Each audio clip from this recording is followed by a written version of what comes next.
My name is Maren Keller, and I'm 27. If you asked anyone who knew me before the explosions, before the words you can't unsay and the locks you can't unpick, they would have told you two things. I smell faintly like old leather and engine degreaser, and my heart idles best at 700 RPM. I was 14 when Grandpa Franklin slid a shop stool next to me and pressed a flashlight into my palm like a family crest. He was a mechanic who treated metal the way a violinist treats wood, listening first, then shaping. He taught me to read patina like a diary, to hear a car being just a little too proud of itself, to know a frame's rust by fingertip more than by eye. When he died 5 years ago, he left me his 1967 Mustang Fastback and $50,000, specifically for Maren to build her collection. He wrote it by hand. I keep that note in a plastic sleeve like a relic. I'm a software engineer, Monday through Friday, but weekends I belong to the warehouse on the edge of town where the air is cool and the light is honest. In there, time stacks up on jack stands. The collection, my meditation, my retirement plan, my favorite version of church, has grown to 7 cars.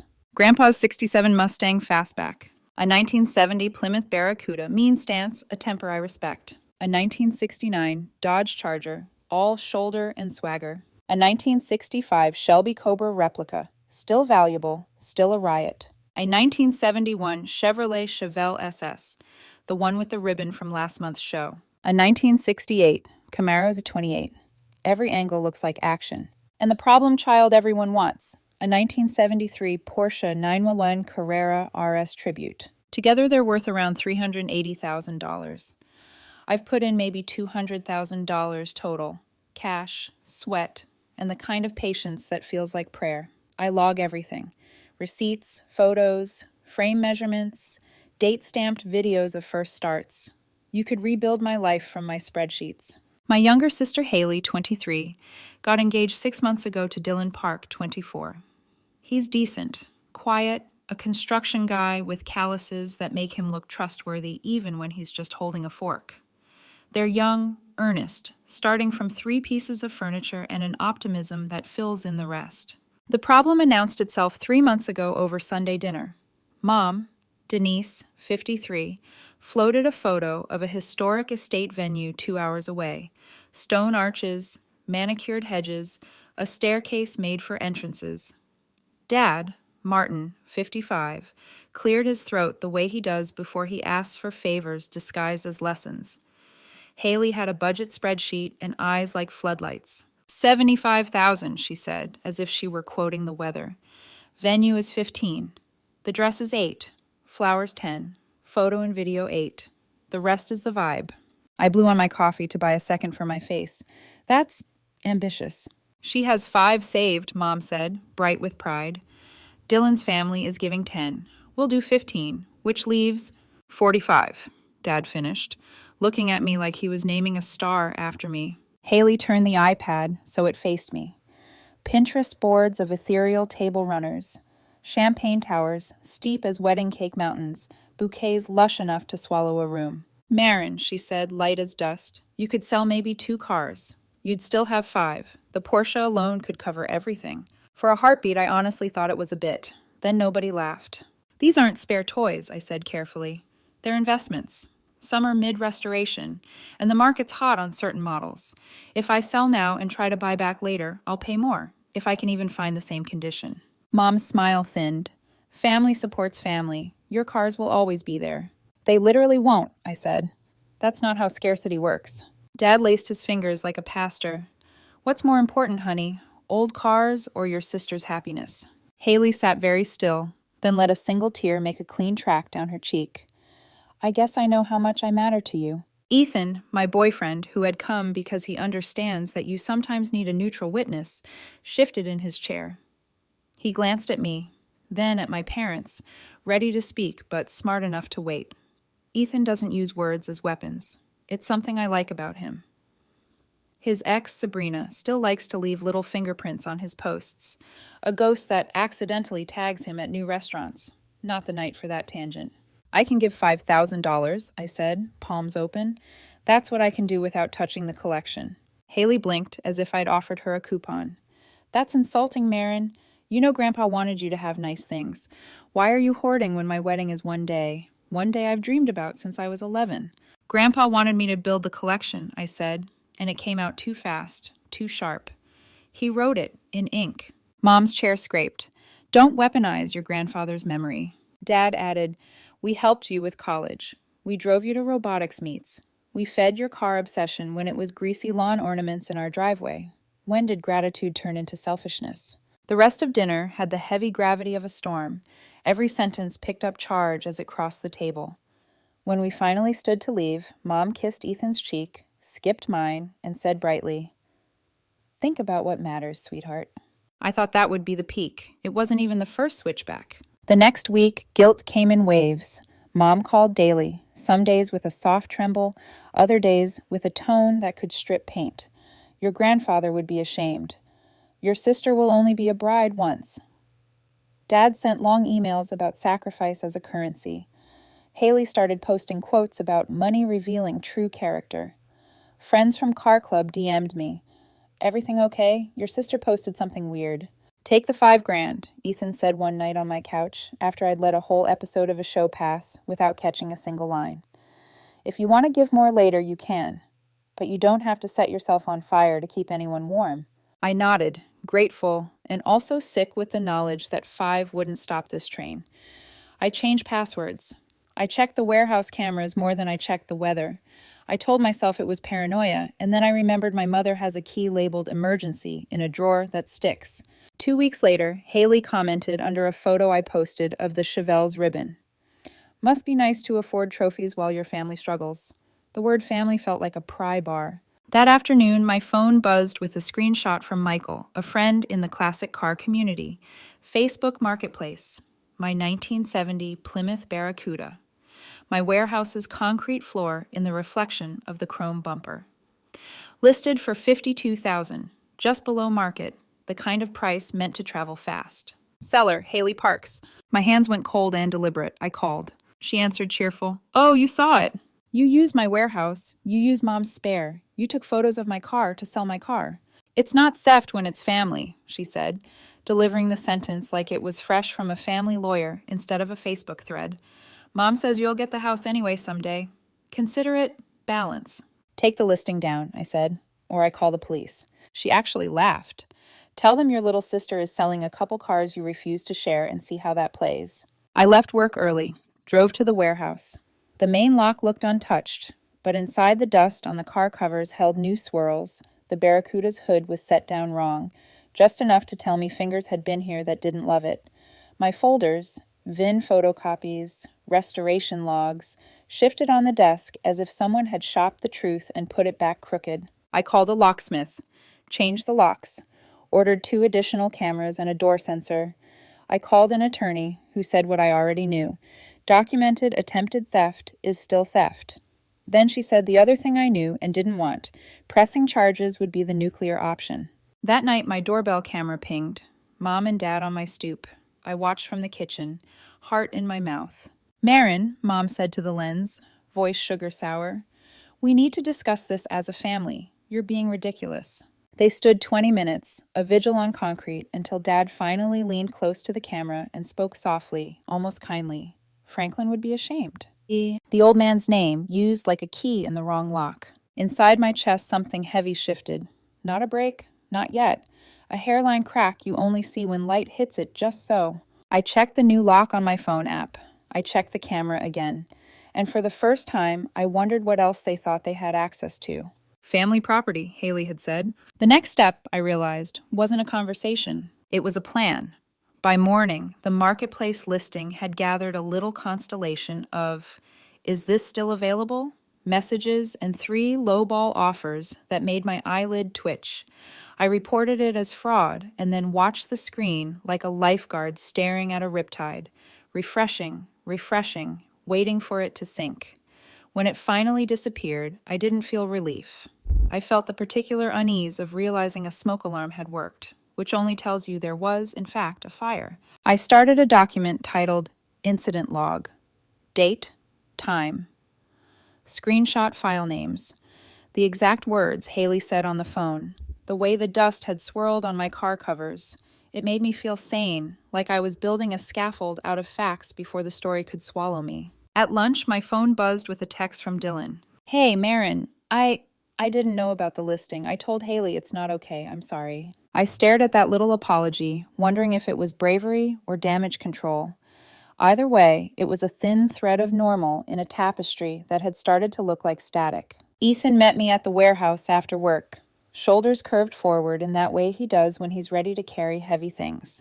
We stood among the cars while the new camera's status LED pulsed like a heartbeat. All new locks? He asked. Yep. Cameras, door sensor, and I moved the emergency key to the bottom of the river, I said. I tried to make it a joke. It came out like a wish. Ethan walked the perimeter with me, checking windows, trying the side door twice. You can't ungive trust, he said softly. You can only change where you store it. On the drive home, my notifications became a metronome of embarrassment. Michael DM'd a screenshot from a local car forum. Someone had posted the Barracuda listing with a caption, OP's sis selling his car? Thread replies divided into two teams. Team, family helps family, he should sell one, and team, entitlement is a disease. The tiny public opinions were pebbles in my shoe. You can walk with them, sure, but they wear you down. Mom called at 9:07 p.m. I answered on speaker so Ethan could hear me stay calm. Hi, Mom. Silence. Then a breath I recognized from childhood, the one that meant you had disappointed a woman who had expected better. Marin, you are escalating something that should be private. Haley committed a crime. Mom's voice sharpened. Language like that is hurtful. It was an emergency. For you, maybe. For your sister, she corrected. You have 7 cars. She has 1 day. Do the math. There is no math where theft balances out, I said, and the word theft fizzed like acid between my teeth. Mom sniffed. We will discuss this as a family. Tomorrow, 6 o'clock, our house. I'm not coming to a tribunal. That's your choice, she said brightly and hung up. The next morning, I called Avery, a friend who works in criminal defense. Over coffee, she gave me law in plain English and sympathy in careful portions. You're right on the facts, she said, flipping through my incident log. But families are messy for prosecutors. Paperwork and persistence win these. Keep documenting. Next step is a formal police report if there's another attempt. Don't bluff. I don't want to napalm my life, I said. Then make it impossible for anyone to light a match. At noon, an email from Dad. Subject line, family values. I skimmed. Paragraphs about sacrifice, about how community is built by choices that don't always feel good in the moment, about the time they let me keep the Mustang at their house for a year, even though the HOA sent letters. My chest tightened at the sentence. You are becoming hard, Marin. It's funny how the people asking you to bend are the first to call you rigid. Haley's social posts got meaner and more elegant at the same time. Flowery quotes about blood and transactional love. A photo of a wedding veil on a sunlit chair, captioned, It's always who you least expect. My DMs filled with acquaintances pulling long faces on my behalf and strangers telling me to learn generosity. I muted, unfollowed, blocked until my feed was mostly engines and cats. That night, the doorbell camera bloomed with motion again. Mom and Dad on the steps. Mom in her pearl earrings that she wore to both graduations and fights she planned to win. I didn't open. I watched on my phone. Marin, Mom called to the lens, voice syrup thick. Answer the door. I didn't. You're making this worse, she warned. Ethan squeezed my hand. In the quiet, we could hear our own hearts like distant drums. After 20 minutes, Dad leaned close to the lens and murmured, Your grandfather would be ashamed. Then they left, enduringly confident that the dead are always on their side. When they were gone, I exhaled so hard it hurt. I hate that they use him like that, I said, as if he were a hammer they can pick up whenever they want to put a nail through me. Ethan nodded. The people who taught you boundaries can't claim the credit while denying you the practice. I slept badly. In this morning, I took the day off and did something petty and perfect. I deep cleaned the warehouse. New labels on every bin. Every title and registration scanned again to cloud and hard drive. I took time-stamped photos of VIN plates. I set the cameras to send clips, not just alerts, and put a redundant power supply on the router.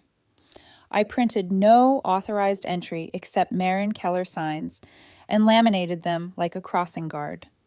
Control isn't safety, but it's a decent imitation when safety is busy. Mid-afternoon, a DM from an account with Haley's face. If you had a heart, you'd sell the Porsche. One day for me. You'll be fine. Think about mom. I typed and erased 10 replies. Finally, I sent exactly 3 words. This is over. She shot back, it's not. The listing debacle set off ripples I couldn't stop. Classic car friends messaged to ask if buyers should avoid my cars until the drama settles. A showrunner emailed to confirm I owned everything outright. It stung, not because I couldn't prove it, but because I had to. The community that knew my torque specs by memory suddenly squinted at me like I might be counterfeit. That evening, I stood with Ethan in the warehouse and looked at the Porsche. Its curves had always reminded me of something living, whale smooth, moving, even when still. For a second, I felt the mean urge to sell it myself, just to buy a silence big enough to live in. But then I caught my reflection in its glass. Tired, yes, but also still me. And the urge passed like a bad dream dissipating in daylight. "Do you want me to talk to your parents?" Ethan asked. I smiled, humorless. "You don't have the right last name for them to listen." His phone pinged. He glanced down and winced. "Sabrina," he said, apologetic. "Random tag and a brunch photo. Ignore her." I nodded. It was almost funny that even my boyfriend's ex was doing pretend flares while my family launched fireworks. Everyone wanted attention. Only some wanted solutions. I went home, showered, ate toast over the sink like a person rehearsing for living alone, then sat at my desk and wrote an email to myself. Boundaries are not an apology. Protect what Grandpa entrusted. You are not the villain for refusing to be robbed politely. I slept. It wasn't dreamless, but it was sleep. 2 days later, I was at my desk at work when my phone lit up with Michael again. "You okay?" he wrote. Random question. "Are you deployed?" I stared. Then another message, this time from David, the owner of a consignment dealership I'd done business with last year. "Call me. Now." I stepped into a stairwell that smelled like concrete and coffee. "David?" His voice was tight. "Your mom is here, with your sister.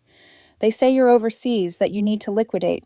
They brought photos and a stack of paperwork with your name. I stalled them. I'm calling you from the bathroom." Something cold and bright snapped into focus. The listing had just been the rehearsal. This was the show. "Keep them there," I said, already moving. "I'm on my way." "Maren, I'm so sorry." "Don't be," I said. "You just pulled the fire alarm." I hung up and ran for the parking lot, my hands steady in a way that felt like a choice. Outside, the afternoon sun was too cheerful for the scene I was composing in my head. Mom's pearls, Haley's soft voice, forged signatures tethered to a lie about me serving somewhere far away. I didn't know whether to laugh or scream. On the drive, the camera app sent me its little, complacent push notifications. No motion detected. No motion detected. Good. At least the cars were untouched for now. The danger had moved to a different front. Paper, voices, a counterfeit version of me doing business I hadn't authorized. At a red light, I opened the incident log and typed another entry with my thumb. The letters neat, even though the adrenaline wasn't. Alleged impersonation at dealership. I hit the gas on green, and for the first time since this all began, I felt something like clarity. Love can be a bridge. It can also be a ladder people lean against your house to climb into windows you never promised them. They'd used the spare key on my door. Now they were trying the spare key to my name. When I pulled into Classic Auto Brokers, I didn't even turn off the engine. Through the glass, I could see David, the owner, standing near his counter, palms out in a please don't start yelling posture. Beside him, Mom's pearls flashing in the fluorescent light, and Haley in a cream blazer that made her look more executive assistant than defendant in waiting. I walked in, calm like a scalpel. "Hi, Mom. Hi, Haley. You might want to stop talking before this gets uglier." Mom's head whipped around. "Maren?" she gasped, as if I were the ghost. "What are you doing here?" "You told them I was deployed overseas," I said. "That's creative even for you." Haley folded her arms, voice all sugar. "We were helping. You weren't answering anyone. So you forged my signature. Mom told a dealership I'm in another country, and you came to sell my cars." "Your cars?" Mom snapped. "Franklin would roll in his grave. Those cars exist because of family. His money, your father's garage, our patience with you hogging every spare dollar. They're ours, Maren. You just polish them." David stepped between us gently. "Ladies, I'm not taking sides, but I'm going to have to ask you both to leave before this turns into a viral clip. Fair, I said, and turned to him. Thank you for calling me. Mom huffed, clutching her handbag like a shield. You're embarrassing yourself. All this over metal. Not metal, I said, and my voice cracked just enough to remind her I was still human. Respect. They left, muttering. The sound of their heels on the tile followed me for hours after. That night, I filed the police report. The officer, a woman about my age with tired eyes, took notes and nodded often. It happens more than you'd think, she said. Families, estates, inheritance disputes. People do crazy things when they feel owed. When she handed me the case number, it felt heavier than any key I'd ever held. Back at the warehouse, I set up another camera, angled to capture license plates, then opened a cold soda and sat on the Mustang's fender until my heart slowed down. The warehouse used to hum like sanctuary. Now every creak felt like surveillance. The next week, silence. I started to believe maybe the report had scared them off. I even went to a car meet, smiled for photos, tried to exist like a normal person. That illusion lasted 3 days. Thursday morning, my phone rang. Unknown number. This is Emma from Horizon Insurance, a cheerful voice said. We received your cancellation request for your classic car policy. Just verifying before we process. My stomach dropped. What request? She hesitated. You called yesterday. Said you were moving overseas and wanted to terminate coverage. I closed my eyes. That wasn't me. That was my sister pretending to be me. Please note, this is part of an active police report. Emma's voice changed from customer service bright to alarmed empathy. Oh, wow. Okay, we'll lock the account and require in-person ID from now on. When I hung up, my hands were shaking so hard I almost dropped the phone. Ethan found me sitting on the kitchen floor 20 minutes later. I told him everything. He didn't interrupt, didn't try to fix it, just sat down beside me and let silence absorb the story. Do you ever think they believe their own lies? I asked finally. Yeah, he said. That's the scary part, when someone convinces themselves theft is love. By the weekend, Haley had gone fully digital. A new Instagram account appeared. My name spelled wrong by one letter, posting half-truths and venom. Some people fake collections they can't afford, one caption read, under photos clearly stolen from my feed. Guess when the loans run out? So does family loyalty. I tried to laugh it off until Michael called. Marin, what's going on? That fake account is DMing people saying your cars are financed. You okay? Then Eleanor, a show organizer I'd worked with for years, emailed me. Hi, Marin, we've received several inquiries about ownership verification. To keep things clean, could you please send your title copies before next month's expo? I stared at the screen, equal parts fury and heartbreak. So I did what Avery had told me. Paperwork and persistence. I compiled a folder labeled Evidence SETI 02 with PDFs of every car title, restoration invoice, and grandfather's handwritten note. I sent it to Eleanor with one sentence. Unfortunately, my family is creating false claims. Here is full documentation. She replied 5 minutes later, Got it, you're solid. Sorry you're going through this. The relief didn't even register. It's hard to celebrate surviving a knife fight when the people stabbing are wearing your last name. A week later, I got another call, from David again. His voice sounded like someone who'd seen a ghost twice. They tried again, he said. Different dealer this time. Your mom claimed she was acting under power of attorney. Brought new forms. Forged notary stamp. Did you tell the police? I asked. I'm about to, but I thought you should know first. After the call, I printed out everything. The fake posts, the insurance transcript, the new impersonation notes. My printer chugged like an exhausted witness. I drove to the police station again. The same officer recognized me, took the updates, added them to the case file. Her sympathy had sharpened into seriousness. If they show up anywhere near your property again, call us immediately, she said. We'll treat it as escalation. That night I dreamed of keys. Not just the metal ones that open doors, but paper keys, signature keys, phone passcodes, every kind of access they could counterfeit. When I woke up, I went straight to the warehouse. The morning light slid across the hoods like quiet applause. Everything looked fine. Too fine. I opened the security app. No motion since last night. Logs clean. For once, I allowed myself to breathe. Then my phone buzzed again. A text from Haley. Hope you slept well. You made me do this. No photo, no explanation, just that. For the first time in months, I felt real fear. Not the anxious, spiraling kind, but cold, strategic fear. The kind you measure. the kind you act on. I called the locksmith again. Hey, I need reinforced locks on an industrial bay, and maybe an alarm that screams louder than I can. He laughed, thought I was joking. Sure thing, ma'am. Want me out there today? Yes, I said, before dark. Because the truth was starting to smell like gasoline, and I could tell someone in my family was already holding a match. It happened 3 weeks later, just when I started to think the worst might be behind me. I woke up to a call from the warehouse security company. A calm, apologetic voice telling me the motion sensors had been triggered at 3:14 a.m., then disabled. My heart stopped for half a beat. The words disabled and 3 a.m. never belong in the same sentence. I jumped out of bed, half-dressed, grabbed my keys, and was out the door before Ethan could ask what was wrong. I hit playback on my security app at a red light. The footage loaded slowly, frame by frame, like it was ashamed of what it had captured.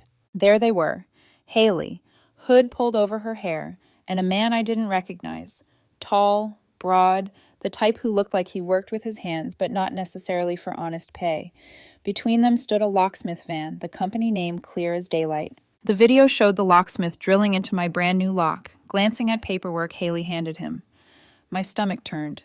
She'd done it. Called a locksmith pretending to be me, said she'd been locked out of her property. The man believed her. The last frame before the feed cut showed the Porsche, my most valuable car, being backed carefully out of the bay, taillights glowing like twin wounds. I called 911 from the driver's seat. My voice didn't shake until after I'd said the words out loud. My sister just stole my car. The dispatcher kept me on the line until I reached the warehouse. The new lock lay in pieces on the ground, sawdust scattered like ashes. Every other car was still there, thank God, but the empty space where the Porsche had been was a clean wound in the row. The police arrived fast. Flashlights swept through the bay, glinting off chrome. I pulled up the footage on my phone, let them watch. One officer whistled low. She hired a locksmith. That's new. They took my statement, wrote down every detail. The younger cop, freckles and a baby face, asked gently, "Do you know where she might take it?"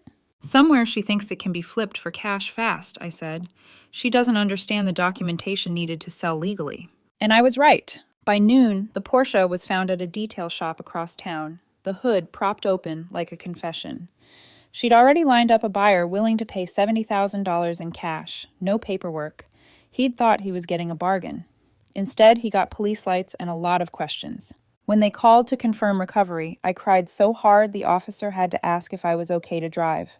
Relief can hit like trauma. It shakes you, makes you dizzy with gratitude and grief at once. Haley was arrested that afternoon. The mugshot hit local Facebook pages before the sun went down. My phone exploded. Texts, DMs, voicemails from relatives who hadn't spoken to me in months. Some said, "Good for you." Most said, "How could you?" The worst came from my mother. "Mom, how could you do this to your sister? She's in jail over a car." Me, over my car. "Mom, you've destroyed this family." She was desperate. Me, she committed grand theft, identity fraud, and impersonation. "Mom, you drove her to it with your greed." I didn't answer after that, but my father did, a single text. "You're dead to me." I sat on the kitchen floor again, same spot as weeks ago, but this time Ethan didn't know how to help. He sat beside me, quiet, his arm brushing mine. Later that evening, my phone buzzed again.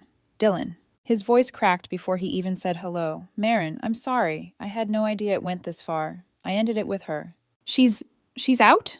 "Bailed out. Your parents took a loan for it." He exhaled, and the sound was all defeat. "I can't marry someone who lies like that. She told me you'd agreed to sell the cars, but were being dramatic about the price. I believed her. I feel sick." "You didn't steal anything," I said softly. "She did." When we hung up, the silence felt sterile, like the moment after an engine stops running, when all the energy is still there, but no sound remains. The next few days blurred into paperwork. Police reports, insurance statements, locksmith interviews, digital footage transfers.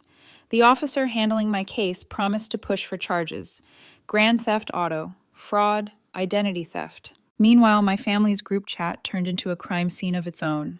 Unread messages stacking like bodies. Aunts and uncles trying to mediate. Cousins sliding into my DMs to whisper that they understood. One text from Mom cut through everything. "You've lost us forever." I stared at it for a long time. Then I opened my warehouse app and watched the live feed.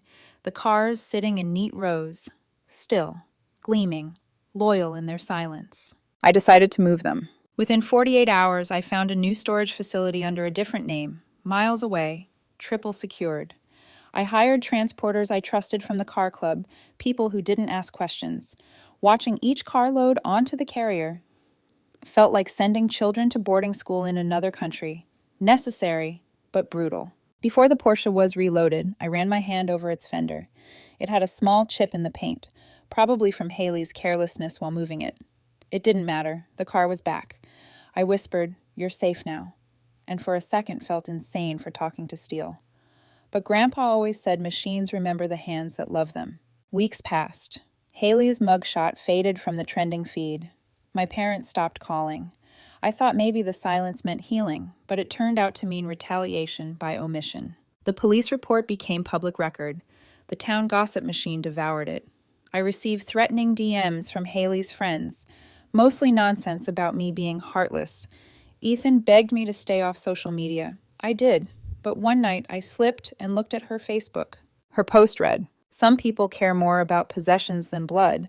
I just wanted to be a bride. Now I'm branded a criminal. Pray for me." The comments, 400 of them, half pity, half venom, aimed at me. I closed the app, turned off my phone, and sat in the dark. "Don't look," Ethan said quietly. "You already know how the movie ends." He was right. But knowing doesn't make it hurt less when the villain everyone's cheering for has your mother's smile. The Porsche was safe. Haley was facing charges. My family was in shambles. And somehow it still didn't feel like victory. It felt like standing in the ashes of something you once believed indestructible, realizing you'd won the argument, but lost the language to ever speak to them again. Still, I had one last thing left to do, something Grandpa would have called closure, even if it looks like paperwork.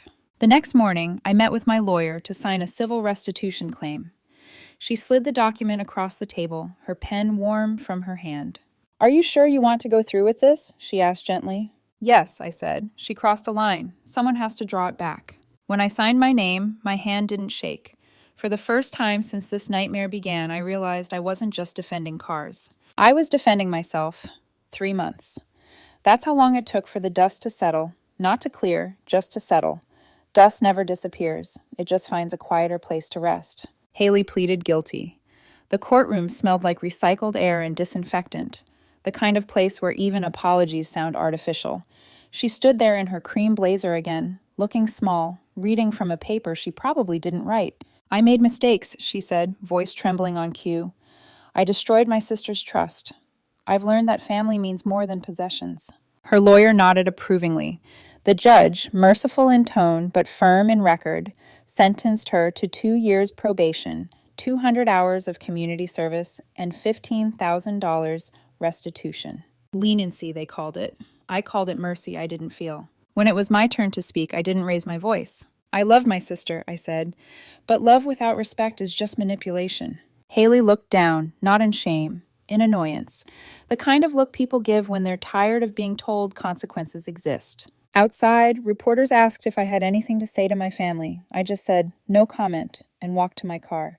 For the first time, I didn't flinch when someone said my car. A week later, the letter arrived. It wasn't a text, not a voicemail, but an actual envelope, left with the neighbor who'd known us since we were kids. Her handwriting stopped me before I even opened it. Precise, teacherly, not a curve out of place. "Marin, we've sold the house. We're leaving the state. We can't forgive what you've done. Your sister made a mistake, but you made it permanent. You've chosen money over blood. We're starting fresh somewhere. You can't keep punishing us. Don't contact us again. Mom. P.S. Dad says your grandfather would be spinning in his grave." I sat on my apartment floor for a long time, the letter trembling in my hands. That house was where I learned to walk, where Grandpa parked the Mustang before every Sunday dinner, where my father once taught me how to change a tire. Now it was just a mortgage erased in the name of starting over, and a daughter erased with it. They sold under market value, I later learned, lost about $50,000 just to get away faster. I could almost admire the symbolism. Ethan moved in around that time, quietly, like someone trying to replace a broken hinge without making the door squeak. He didn't try to fix me, just coexisted with my silence until it softened into speech again. We met Andrew Pierce one weekend, a mutual friend from the car club, all good humor and steady eyes. Ethan eventually drifted out of my orbit gently, respectfully, realizing he'd been a chapter, not the book. Andrew became something new. We never rushed it. He's patient in the same way restoration is. Sand, polish, wait, repeat. One night he caught me staring at the Porsche and said, "You ever think of selling it?" I smiled faintly. "Not this one. This one's proof." He didn't ask proof of what. That's when I knew he might actually understand me. The holidays came and went. Thanksgiving was quiet. Just me, Andrew, and a pie that turned out slightly burned. Christmas passed like a whisper. My phone stayed silent, except for one text from an aunt. "We love you, but we're trying to keep the peace." The peace, apparently, was a territory where I wasn't invited. But the car community didn't abandon me. They rallied. People brought over parts, swapped stories, even nominated me for a restoration showcase. One older collector, a man with silver hair and oil-stained hands, said something that carved itself into my bones. "Don't apologize for protecting what you build. Real family doesn't ask you to burn it for them." I think Grandpa would have nodded. I started volunteering at a youth garage on weekends, teaching restoration basics to at-risk teens who needed something steady to hold on to. Watching their eyes light up when an engine turns over for the first time is a kind of healing therapy no counselor could prescribe. One kid, Nathan, reminds me of me at 14, curious, impatient, too smart to know where to put it all. He calls me Coach M. I call him Trouble. Together we rebuilt a '69 Mustang radiator last week. He asked if I ever got tired of cars. Never, I told him, but I did get tired of who I had to fight to keep them. He nodded solemnly, as if he already understood that sometimes love and loyalty live on opposite sides of the same garage. Every once in a while, I'll see a social post from Haley, new city, filtered smiles, captions about fresh starts and healing journeys. No mention of probation. No mention of restitution she still hasn't paid. I don't hate her, but I don't forgive her either. Forgiveness isn't charity, it's consent. And I don't consent to being hurt again. Late one evening, I was sitting in the warehouse. My new one, secret, quiet, the kind of place where even echoes feel respectful. The Mustang hummed faintly after a test run. I leaned against its fender and let the silence wrap around me. Sometimes I think of Grandpa, how proud he'd be of the craftsmanship, and how heartbroken he'd be about what it cost to protect it. I like to think he'd tell me I did right, but maybe he'd just sigh, wipe his hands on a rag and say, "That's family for you. Some engines can't be fixed." Maybe he'd be right. The cars gleamed in their new rows, silent witnesses to everything I'd lost and everything I refused to surrender. They were survivors, restored from damage, rebuilt stronger, worth more than anyone thought. Just like me.